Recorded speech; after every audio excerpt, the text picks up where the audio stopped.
kasiyahan ay minsan lang makamtan.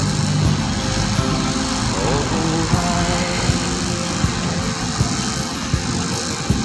kahit sa mga mayaman ay di lubos ang kanilang kasiyahan.